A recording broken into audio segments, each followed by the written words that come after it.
प्रेक्षकांचं स्वागत. मित्र हो, महाराष्ट्राच्या स्थानिक स्वराज्य संस्थांच्या निवडणुका या सुरू झालेल्या आहेत. नगरपरिषद नगरपंचायतींच्या निवडणुका झालेल्या आहेत. त्यांची मतमोजणी येत्या 21 डिसेंबरला होईल आणि त्यानंतर महाराष्ट्रातल्या महापालिका महानगरपालिका ज्यांची संख्या 29 पर्यंत आहे आणि त्याचप्रमाणे जिल्हा परिषद आणि पंचायत समिती या सगळ्या निवडणुका महाराष्ट्रामध्ये होऊ घातल्या आहेत. या संदर्भात सर्वात मोठी जबाबदारी असते ती निवडणूक आयोगाकडे.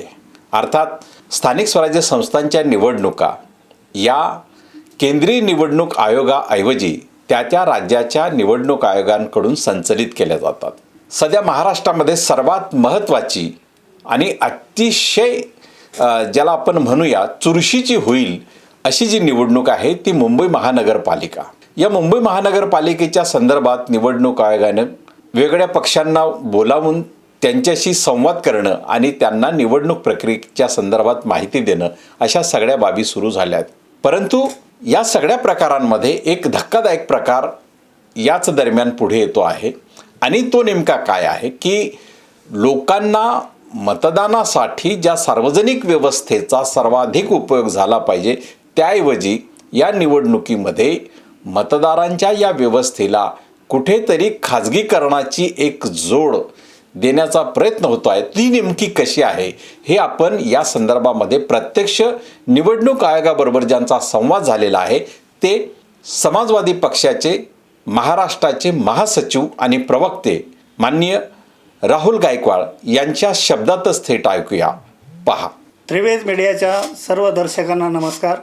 देशामध्ये जे राजकीय आरक्षण दलित SC ST आणि OBCंना मिळालेलं आहे त्या संदर्भात संपूर्ण देशभर या आरक्षणाच्या विरोधामध्ये मोठ्या प्रमाणावरती त्या आरक्षणाला विरोध केला जात आहे आणि महाराष्ट्रातल्या स्थानिक स्वराज्य संस्थांच्या निवडणुका याच मुद्द्यावरून OBCच्या आरक्षणाच्या मुद्द्यावरून वेळेत पूर्ण होऊ शकलेल्या आहेत आणि स्थानिक स्वराज्य संस्थांच्या निवडणुका 3 ते 4 वर्षाच्या काळानंतर महाराष्ट्रात न्यायालयाच्या आदेशानंतर होत आहे. नगरपरिषदा आणि नगरपंचायतीच्या निवडणुका नुकत्याच झालेल्या आहेत. त्याच्यासाठीचं मतदान झालेलं आहे.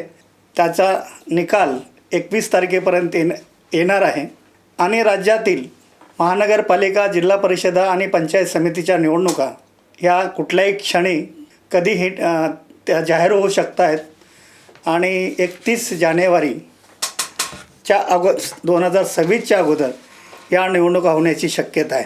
राज्यातील 29 महानगरपालिका आणि 34 पैकी 32 जिल्हा परिषदा आणि 351 पैकी 336 पंचायत समितीच्या निवडणूक आयोग राज्य निवडणूक आयोग कुठल्याही क्षणी जाहीर करेल. राज्य निवडणूक आयोगाने काल राजकीय पक्षांच्या प्रतिनिधींशी त्यांच्याशी चर्चा केली आणि निवडणुकीच्या कार्यक्रमासंबंधात त्यांनी माहिती दिली आणि माहिती देताना त्यांनी काही गोष्टी सांगितलेल्या आहेत. त्यांनी त्यांचा जो कार्यक्रम सांगितलेला आहे तो त्या पद्धतीने जर आपण पाहिलं तर ज्या महाराष्ट्रामध्ये स्थानिक स्वराज्य संस्थांच्या निवडणुका होत आहेत निवडणूक आयोगाच्या भूमिकेवरून असं वाटतं की निवडणूक आयोगाचा त्यात रोलच राहिलेला नाही. निवडणूक आयोगाचा धाक राहिलेला नाही आणि या अशा सगळ्या निवडणुका होत आहेत ते कुणीतरी ऑपरेट करतं आहे तिसरी शक्ती असं एक चित्र आपल्यासमोर राजकीय पक्षांच्या प्रतिनिधीसमोर उभं राहिलं आणि ते चित्र खूप भयानक आहे. म्हणजे ज्या पंचायत समित्या आणि नगरपरिषदेच्या निवडणुका झालेल्या आहेत नगरपालिका आणि नगरपंचायतीच्या निवडणुका झालेल्या आहेत त्याच्यामध्ये रोकड रक्कम सापडलेली आहे. ती रोकड रक्कम जवळजवळ 3,33,00,000 इतकी आहे. काही शस्त्र मिळालेले आहेत, तलवारी मिळालेले आहेत, गुप्ती मिळालेले आहेत आणि दारू जी मिळालेली आहे की दारू किंवा त्याला आपण अंमल पदार्थ म्हणू ती 7,877 लिटर इतकी मिळालेली आहे आणि मिळाली तर या संदर्भात ज्यांच्याकडे मिळाली त्यांच्यावरती कारवाई काय केली या संदर्भात ज्यावेळेस आम्ही त्यांना निवडणूक आयोगाला विचारलं ही त्यांनी दिलेली माहिती आहे आणि आम्ही त्यांना विचारलं त्यावेळेस त्यांच्याकडे समर्पक अशी उत्तरं नव्हती आणि त्याच्यावरून असं वाटतं की निवडणूक आयोगाचा काय धाक राहिला नाही. आम्ही निवडणूक आयोगाला सांगितलं, निवडणुकीच्या प्रक्रियेमध्ये निवडणूक आयोगच सर्व काय आहे. निवडणूक आयुक्ताला सगळ्या पॉवर आहेत, अधिकार आहेत, पण ते त्यांचा अधिकार दाखवायला तयार नाहीत आणि त्यांचा अधिकार ते वापरायलाही तयार नाहीत. या ज्या निवडणुका होत आहेत त्याची यादीच्या संदर्भामध्ये खूप आहे आणि SIR आहे. निवडणूक याद्यांमध्ये त्यांनी काय चालवलं आहे ते आपल्याला माहीत नाही. जसं त्यांना आम्ही उदाहरणं दिली की एका घरामध्ये 80 मतदार आहेत, हे कसं शक्य आहे, तर त्याच्यावरती त्यांचं काही उत्तर नाही. मतदार केंद्राच्या ज्या याद्या आहेत त्या मतदार केंद्रनिहाय मतदार यादी जी आहे ती 27 डिसेंबरपर्यंत प्रकाशित करू असं त्यांनी आम्हाला सांगितलेलं आहे, राजकीय पक्षाच्या प्रतिनिधीला सांगितलेलं आहे. मतदानामध्ये ह्या सगळ्या निवडणुकीमध्ये मुंबई महानगरपालिकेच्या निवडणुकीकडे सगळं लक्ष लागून राहिलेलं आहे आणि मुंबई महानगरपालिकेच्या सगळ्यात मोठी महानगरपालिका आहे महाराष्ट्रामधली ही की देशामधली. आणि या निवडणुकीमध्ये जवळजवळ 1300 केंद्र, मतदान केंद्र जे आहेत 1300-1400च्या आसपास मतदार केंद्र असतील. काल निवडणूक आयोगाच्याकडे जी बैठक झाली त्या बैठकीमध्ये मुंबई महानगरपालिकेच्या जे संबंधित अधिकारी आहेत या यंत्रणेमध्ये काम करणारे, म्हणजे त्यांनी बोलवलं होतं त्या बैठकीला. त्या बैठकीमध्ये त्यांची काय तयारी आहे तेही सांगितलं आणि त्यांच्या त्यांनी जे सांगितलं तयारीच्या संदर्भात की त्यावरून अनेक प्रश्न उपस्थित झालेले आहेत आणि ते प्रश्नही गंभीर आहेत. सिनियर सिटीजनच्या बाबतीमध्ये की त्यांना आम्ही विचारलं की सिनियर सिटीजन मतदान केंद्रापर्यंत गेला पाहिजे तर तो जी लाईन लागलेली असते त्या लाईनला ते उभा राहू शकत नाहीत एवढ्या वेळ, तर त्यांच्यासाठी तुम्ही काय सुविधा उपलब्ध करून दिलेल्या आहे. तर त्यांनी सांगितलं की आम्ही त्यांना विदाऊट लाईन आम्ही त्यांना मतदान करायला देऊ आणि त्यांच्यासाठी त्यांना घेऊन जाण्यासाठी NCCचे काही आम्ही स्टुडंट्सला हायर करत आहोत, त्यांची मदत घेत आहोत. की त्यांनी या अगोदर पण आम्ही असं केलेलं आहे असं त्यांनी सांगितलं आणि यावेळी ते करणार आहेत.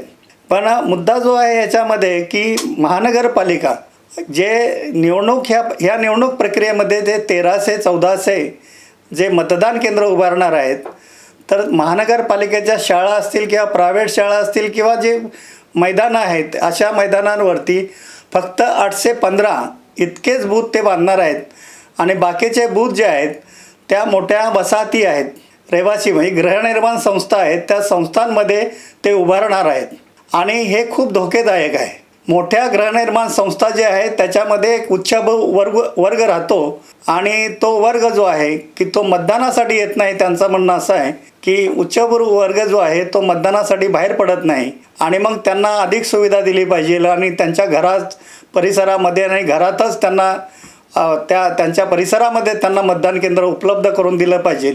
ही निवडणूक आयोगाची जी भूमिका आहे किंवा महानगरपालिकेची जी भूमिका आहे ती अतिशय चुकीची आहे. म्हणजे झोपडपट्टीतल्या लोकांना, चाळीतल्या लोकांनी आणि सर्वसामान्य माणसांनी 4-4 तास 5-5 तास लाईन लावायचे आणि तिथं त्यांनी मतदानाचा अधिकार बजवायचा, हक्क बजवायचा आणि उच्चभ्रू वर्ग आहे त्याच्यासाठी त्यांच्या परिसरामध्ये, त्यांच्या घरामध्ये ही निवडणुकीची सुविधा उपलब्ध करून निवडणूक आयोगाने किंवा महानगरपालिकेने द्यायचे. हे समानतेच्या धोरणात बसणारं नाही. तर ही भूमिका चुकीची आहे हे आम्ही त्यांना ठासून सांगितलेलं आहे. दुसरी महत्त्वाची गोष्ट आहे की मतदान केंद्र जे आहे की ज्या ठिकाणी मतदान होतं आहे त्या ठिकाणी 200 मीटरचा क्रायटेरिया आहे आणि मग तो झोपडपट्टीमध्ये की क्या महानगरपालिकाच्या शाळा आहेत किंवा ज्या बाकीचे आस्थापना आहेत त्या ठिकाणी जर मतदान केंद्र असेल तर त्या ठिकाणी हे 200 मीटरचा नियम सहजपणे लागू होऊ शकतो.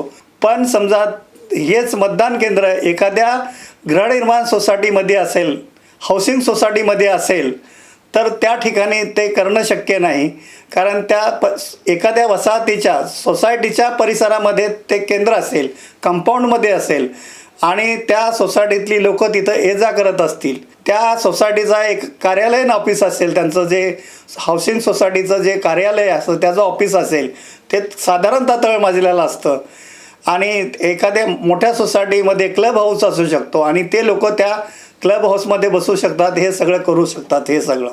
दुसरी गोष्ट अशी आहे की काही म्हणजे प्रतिनिधींनी, राजकीय पक्षाच्या प्रतिनिधींनी निवडणूक आयोगाच्या लक्षात आणून दिलं की असा प्रयोग या अगोदरही झालेला आहे आणि अशा सोसायट्यांमध्ये की बाहेर जे वातावरण असतं तर झोपडपट्टीच्या लोकांना त्या भागात येणाऱ्या त्या प्रभागात येणाऱ्या जो झोपडपट्ट्या असतील आणि तिथला मतदाराचं मतदान जर तिथं असेल तर त्याला त्या सोसायटीमध्ये येऊ दिलं जात नाही.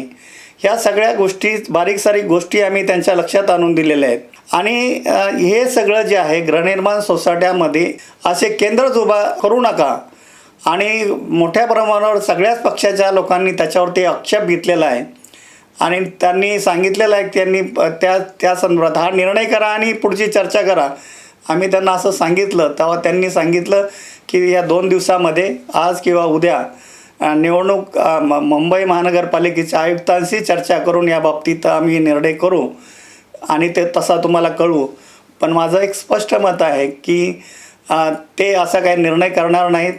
त्यांचा सगळा प्रोग्राम ठरलेला आहे आणि मुंबईमधल्या ज्या मोठ्या गृहनिर्माण संस्था आहेत, सोसायट्या आहेत, हाऊसिंग सोसायट्या आहेत, त्यामध्ये अशा पद्धतीची किमान 200-300 ते मतदान केंद्र उभा करणार आहेत आणि त्या केंद्रामध्ये त्यांचा सगळा प्रोग्राम ठरलेला आहे. आणि एका गृहनिर्माण संस्थेमध्ये, सोसायटीमध्ये किमान 1200 ते 1300 मतदान आहे आणि ते मतदान एकतर्फी होण्याची ह्याच्यामुळे भीती आहे आणि ते आम्ही त्यांना सांगितलं. पण महानगरपालिकेचे जे अधिकारी उपस्थित होते ते ऐकायला तयार नव्हते. त्यांचं म्हणणं आहे की आम्हाला ह्याच्यामध्ये खूप हे आहे की आम्ही सक्सेस आहोत की आमच्या सगळ्या प्रयत्नामुळं मतदानाची टक्केवारी वाढते. पण ज्या ठिकाणी मतदानाची टक्केवारी वाढताना दिसते तर ते मतदान आम्ही त्यांना सांगितलं की तुम्ही असं जे म्हणताय की मतदानाची टक्केवारी वाढते, तर इतर राज्यामध्ये ज्या निवडणुका झालेल्या आहेत, बिहारमधली जी आता विधानसभेची निवडणूक झाली तर त्या निवडणुकीमध्ये की आपण पाहिलेलं आहे की हरियाणामधून ट्रेन भरून गेलेले आहेत. तर आम्ही त्यांना सांगितलं की हे मतदान त्या राज्यातलं नाही किंवा त्या ठिकाणचं नाही, तर हे मतदान बाहेरून आणलं गेलेलं आहे आणि त्याची तयारी गेल्या 5-6 महिन्यापासून झालेली आहे. आणि मुंबई महानगरपालिकेच्या निवडणुकीमध्ये पण अशी तयारी करण्यात आलेली आहे. या मतदान केंद्रामध्ये किंवा ज्या गृहनिर्माण सोसायट्यामध्ये हे मतदान केंद्र असतील त्या ठिकाणी मतदान मोठ्या प्रमाणावर वाढवलेलं आहे आणि त्याच्यासाठी त्यांना ते अधिक सुलभता व्हावी म्हणून ते अशा पद्धतीचा निर्णय घेत आहेत. एक आकडेवारी आहे अशी की ज्या ठिकाणी महाराष्ट्रामध्ये ज्या विधानसभेच्या 2024मध्ये निवडणुका झालेल्या आहेत, तर ज्या विभागामध्ये म्हणजे ज्या मतदारसंघामध्ये किंवा परिसरामध्ये निवडणुका झालेल्या आहेत तिथं अशा मोठ्या प्रमाणावरती अशा पद्धतीचं हे सगळं झालेलं आहे. 70% ज्या ठिकाणी मतदान झालेलं आहे तर बुलढाणा, छत्रपती संभाजीनगर, परभणी, जालना या जिल्ह्यांमध्ये मी उदाहरण म्हणून तुम्हाला सांगतो की छत्रपती संभाजीनगर, जालना, बुलढाणा आणि परभणी या जिल्ह्यामध्ये विधानसभेच्या 25 जागा आहेत आणि ह्या ठिकाणी 70च्या आसपास किंवा 70पेक्षा जास्त मतदान झालेलं आहे विधानसभेच्या निवडणुकीमध्ये. आणि त्या 25 जागापैकी फक्त 2 जागा शिवसेनेला उभाटाला मिळालेल्या आहेत आणि बाकी 23 जागांवरती महायुती, भाजप आणि मित्रपक्षांना जागा मिळालेल्या आहेत.